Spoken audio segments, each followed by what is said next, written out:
Alright, let's get straight into it. From my research, it is apparent that the endeavors of mankind are mere puppetry at the hands of the ancients. Whenever a king vows reform, the ancients move quickly to stifle it. Under the auspices of Emperor Charlemagne the Frank, the new Holy Roman Empire was at the height of its power.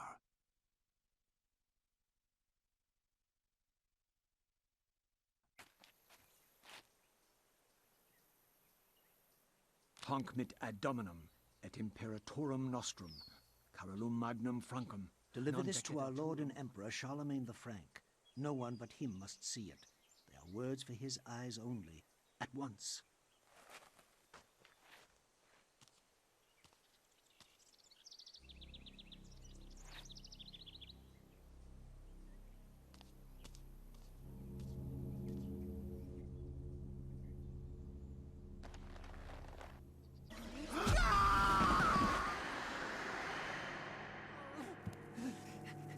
Sorcery is this? A spell? I am bewitched. If this was meant for Charlemagne, then what will become of him? I have to warn him of this treachery.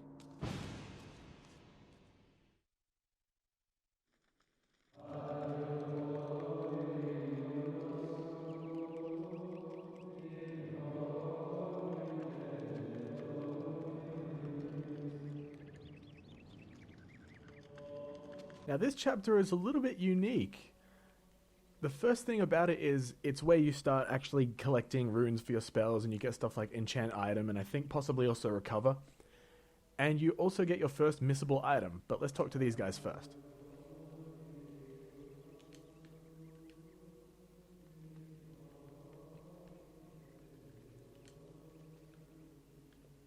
Now, to progress in the story, you have to open this coffin, because that's exactly the kind of thing that you should do during a funeral. Oh my God, what is it? What happened? This devil's work. We should get out of here. You have proven what we have feared the most. This poor man has been the victim of great evil. Look how his body has been defiled, as if something has burst out from inside him. Here. Take this for your protection. And find the bishop. He must be informed of this horrible discovery. I have no idea how to pronounce that, and I'm not even going to try. Scramasax. That's probably still wrong.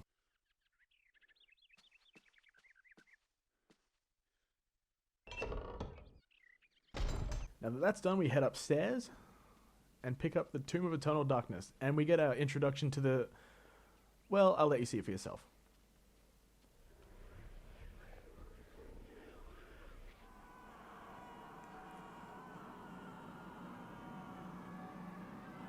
I don't know what the name of this place officially is, but I like to call it the Screamy Face Hallway. You can probably see why. These little platforms here will eventually get statues on them one by one as chapters go on. And right now, there's Elia. And there's the... Wait, turn around. Okay. There's a statue of Pius. Strangely, it says Pius without the O. And I think this is also the statue that he dismembered in chapter 1, which is kind of funny. But get used to seeing Screamy Face Hallway, because we'll be here a lot. Cradled in what appears to be a leathery hand lies a mysterious book. It is bound in human skin and intricately decorated with shrunken bones. It beckons and yearns to be possessed. Yes, I will claim the tomb. Tome. I'm sorry.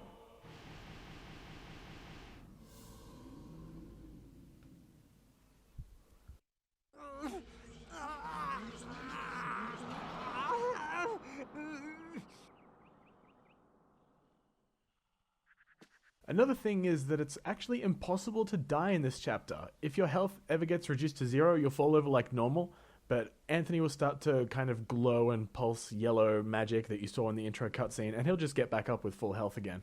Also, I need to actually equip my weapon, that might help. Take this blue urn, and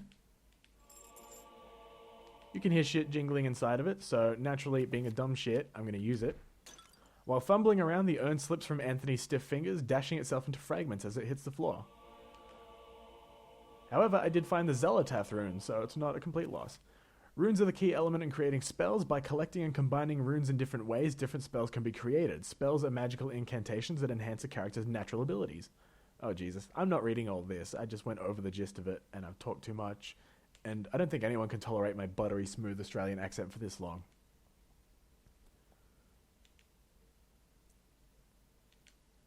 Cool, thank you. Now I think, yes, 3-point circle of power is on this table.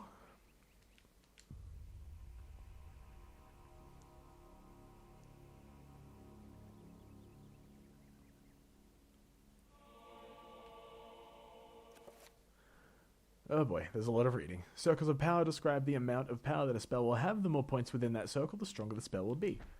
We just need 2 more runes, namely Antibok and Magamore, and we'll be able to cast Enchant Item. And yes, I do remember them by name. I have played this too much. Amongst the tomes, I'm getting used to it, and manuscripts, a book brings attention to itself. Oddly pristine on the dusty shelf, it doesn't quite belong. No prizes for guessing what happens here.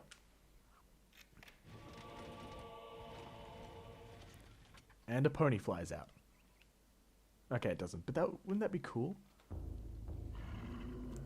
This guy holds the Antibok rune, and we must end his life. Charge! Whoop. As you can probably tell, larger zombies have more health. There's one behind me. Hang on, wait. Oh, okay. Nice finishing move, by the way. That was very cool. Sir, I'll get to you in a second. I'm just dealing with your friends.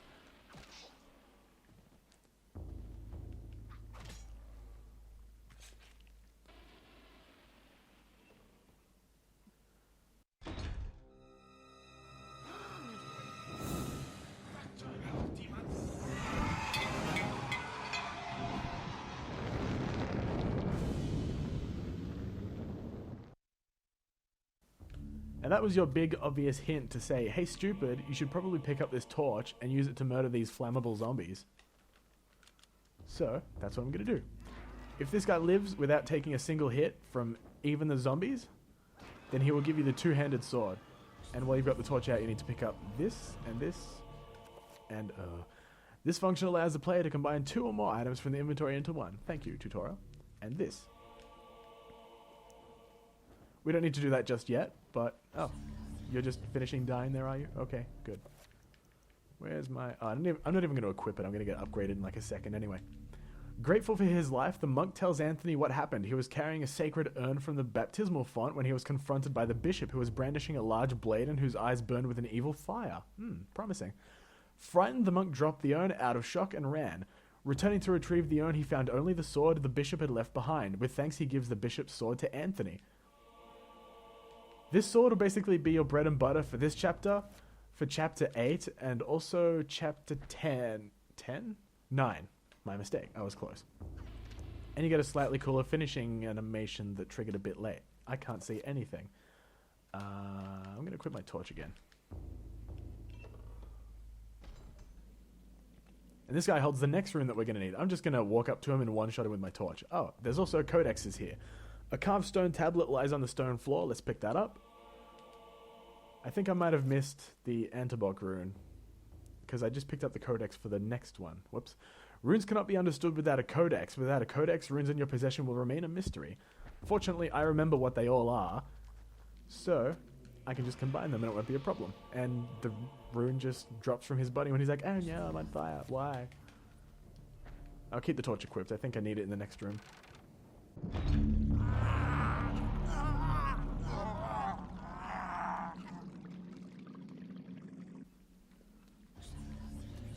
Okay, well, it's still useful. Oh, well, there's the codex for Zelatath, but where the hell is the... Wait a minute. Hang on, wait. I need to check this. Yeah, I don't have the codex for that yet. Where do you pick up the codex for Antibok? Well, whatever the case, I can go into new spell at this point and go that, that, and that.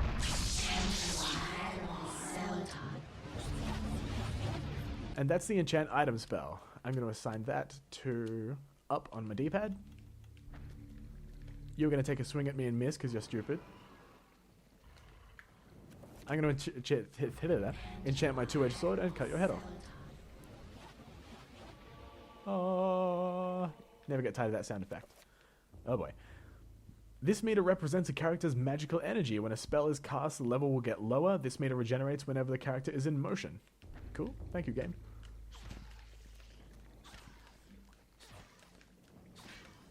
The rock, paper, scissors game is still in effect here, and I think it's a case of if you enchant something, even if it's the weaker alignment as this was to that zombie, then it still does more damage, but if you enchant it with a stronger alignment, then there's a significant difference in its killing power on that enemy. A red urn sits beside the fountain. Cool, I'll grab that, because apparently I'm a hoarder. Now, I need to equip the torch. If you unequip something, the enchantment stays on an item. Need to burn this down. Need to burn this down. Need to burn this down. God damn it. Will you just burn the fucking... There we go.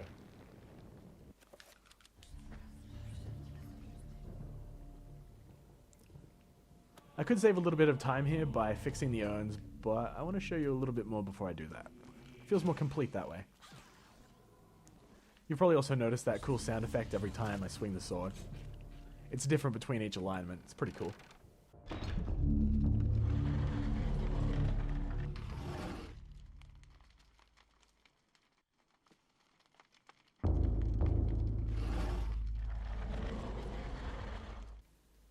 So you probably noticed in the cutscene, well, first, for starters, that guy's a cheating prick. The bishop passed through this secret door. There has to be a way to get through it. I can't just press it or anything like that. What you're supposed to do here is fill up the urns and put it on this pressure plate, and then it opens and you can go through. But luckily, I didn't miss the Antibok, codex, and it is right here. And also, what kind of hand grab is that? Hang on, wait, it's becoming the claw. Amongst the books on the table rests an ancient scroll of what appears to be paper. That's a spell scroll for enchant item, and that's where you're normally supposed to learn about it. Cast allows the player to cast spells that have been found or researched. Selecting Assign allows players... Yeah, see, I'm paraphrasing now. Allows players to assign their most used spells to a button. This will enable the casting of spells without having to choose them from the book each time. And through this function, the player can examine the contents of each spell scroll that has been acquired. Cool. To examine... Oh, yeah, it forces you to assign something to a... Yeah, this is kind of stupid, I will admit. The game assumes that you haven't played it before, even if you've carried over your previous alignment, so you're forced to assign or unassign a spell. So I'm going to have to go back in my inventory after this and reassign enchant item. You've probably read all that by now, so... Cool. Yeah, press A to assign. I can't press B, I can't press start, I can't press anything else. Nothing else does anything, so I have to press A. Still can't back out of it. Yeah. Spells can be cast directly from this book section or assigned to one of the 5 quick spell slots. Pressing one of the quick spell buttons illustrated will assign the spell to that button, allowing the casting of spells without retracing these steps. Select the button to assign this quick spell to. I don't want to. I want to exit. Okay, it won't let me. Oh, or I could just press up again, and it's like, oh, you've already got enchant item on there. Cool beans, bro. Alright, I'll take it. But anyway, now... have to mix that with that. Oh... It's just a really pleasant sound to hear. Like, hang on, I'll crank the volume up extra high for this one. It's just so good to hear.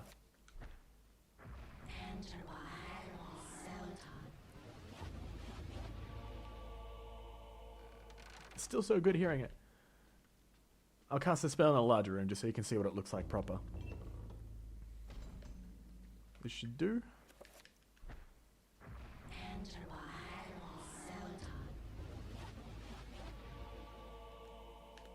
Very cool. So, to get through that door, we need to...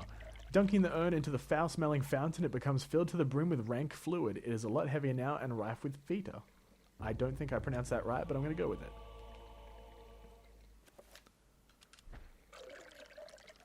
So once you've filled both of those up, you can go put them on the pressure plate, and then we can have super happy fun time in the inner sanctum. More accurately, a boss fight. There's also something I need to remember to show you guys later on. Oh, I just ran straight past the pressure plate, didn't I? Wait. Hang on. Wait. Okay. Although the urn appears to sit correctly in place on the pressure plate, it does not appear to be heavy enough to depress it. Or maybe I just jump up and down on it repeatedly like they did in Toy Story.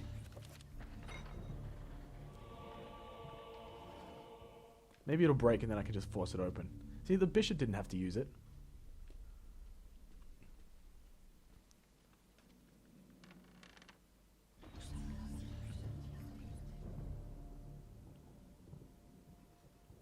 So, you have come to return my book. Very well then. For your efforts, I promise a quick and merciful death. He's such a welcoming fellow, don't you think? This guy will constantly drain your sanity until you kill him. So if you can totally just demolish him like I just did there, then you won't have any problems. Also, I think my enchantment's about to run out, so I need to finish this up so I can re-enchant. I'm gonna leave him like that. It's funny this way. I steal his key, stab him in the spine. I kill this guy too because I can. And you can be left to suffer.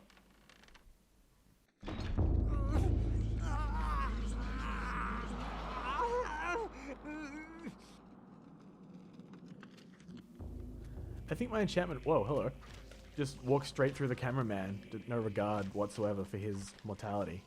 Kind of broke the laws of physics there. My enchant item spell ran out as soon as I entered the door, so the sparkle effect was on the weapon, but the ripple effect wasn't on it. It was kind of strange. I've never managed to time it like that before. I like how my weapon ascends through me when I enchant it. Wouldn't that hurt?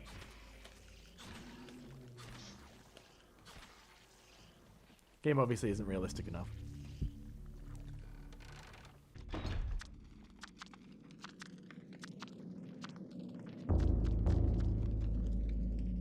And this is your introduction to trappers. Get used to these little shit stains because you will hate them as much as I do. They don't have any eyes, they rely entirely on sound, so I'm going to try to bait him into attacking.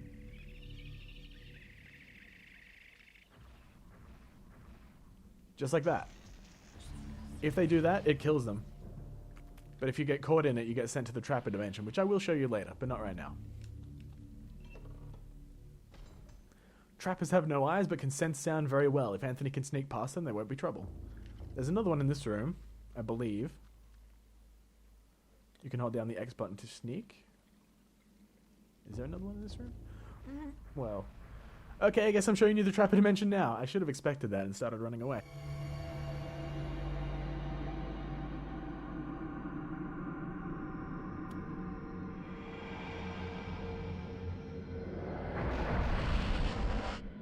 The trapper dimension sprawls in every direction. Whilst in this place, magic cannot be cast and humans are subjected to odd phenomena. The time portals... The time portals? Oh, I looked down and read time. Okay, I was wondering how that even happened. The portals cycle from color to color as time progresses and only the quick will escape. They make it sound like it's incredibly difficult to escape from this area, but it's actually not that bad. If you press any button on your quick select, you get that message. And this portal that changes corresponds to the other 4 portals that you're seeing around here. If you want to regenerate your health, you go to the red portal when it shows up. Same thing for magic and sanity. You just stand in the glowy thing. I'll go to the sanity one. It was just one that happened to be there, so I just kind of ran forward. Later on in the game, when you get the ability to summon a trapper by yourself, it's actually a pretty smart idea to summon a trapper if you're low on health or magic or sanity or something, and then press start to release it, and intentionally go into the trapper dimension and regenerate your stats that way. So that's regenerated my sanity, and I don't know if I can go back. I honestly haven't been here very much. No, I can't. Okay. So once you've done that and filled up the stat of your choice, step on the purple one. That will lead you to the exit.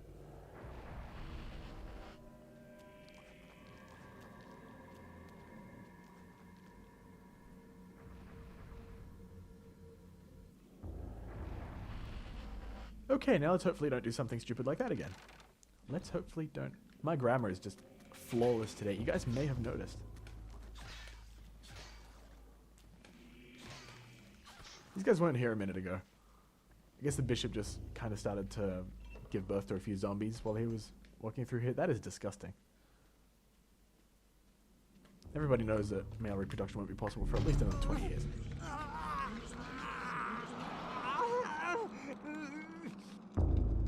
curse is really starting to kick in now, and now I'm walking like a zombie. Now this is going to be my opportunity to show you something pretty cool.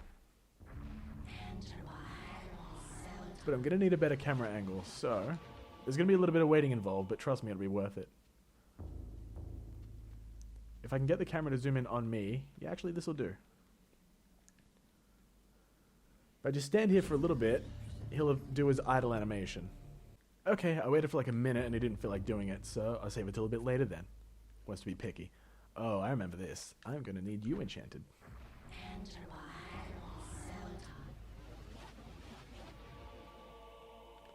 Hooray!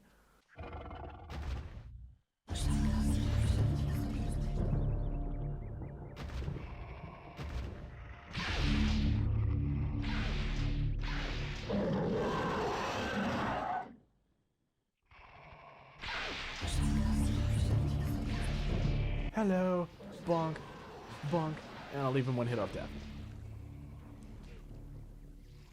I'm just gonna stumble around a little bit. Yeah, pretend I have no idea what I'm doing. Like, you can't get me, ha ha ha ha ha.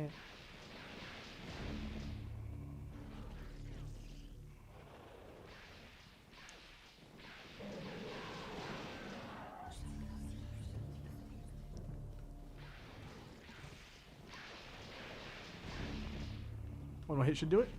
Just like that. But Anthony gives absolutely no shits. He just straight up gets back up. And the prick hits me as I'm getting up. Fuck you. Bonk. Dirty cheater with his hitting me while I'm getting up strategy. Now finish him off.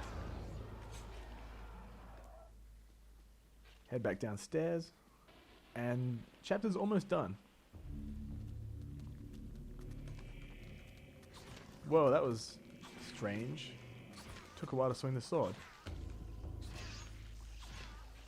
Anybody else? Alright, I'm showing you this animation even if it kills me. I guess maybe it can't be enchanted for this to work, but anyway.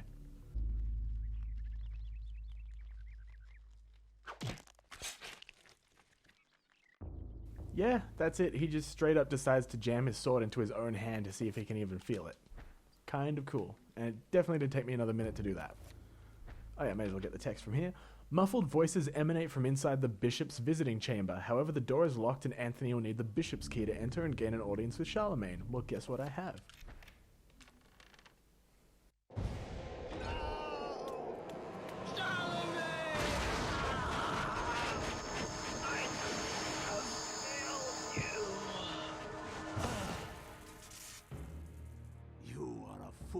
Trying to save him, Anthony. His fate was decided many centuries ago, as is the fate of this world. Despite your faith, there is little to save you from the power of Chitauri.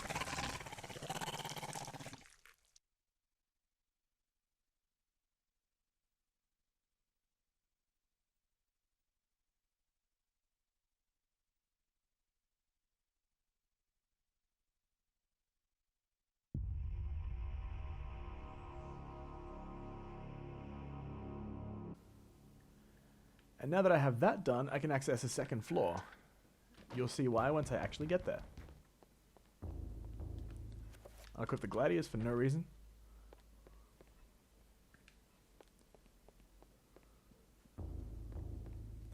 And also, I know that some veterans of this game are probably wondering it, but no, I'm not going to be showing you the bathtub scene. There's plenty of YouTube videos on it. I'm sure that you can find one. But anyway, as for this floor, when you use a second floor key, it will break. The key comes apart in the lock, the key to the second floor is broken, perhaps there's a way of repairing it. Guess what? There now is. So yeah, I'm not going to be showing you the bathtub scene, there's already videos of it. I'm not going to edit it into the video anywhere. I'm going to be going into the bathroom where it happens. I need to use the key again. I'm going to be going into the bathroom where it happens to pick up a letter, but I'm not going to examine the bathtub.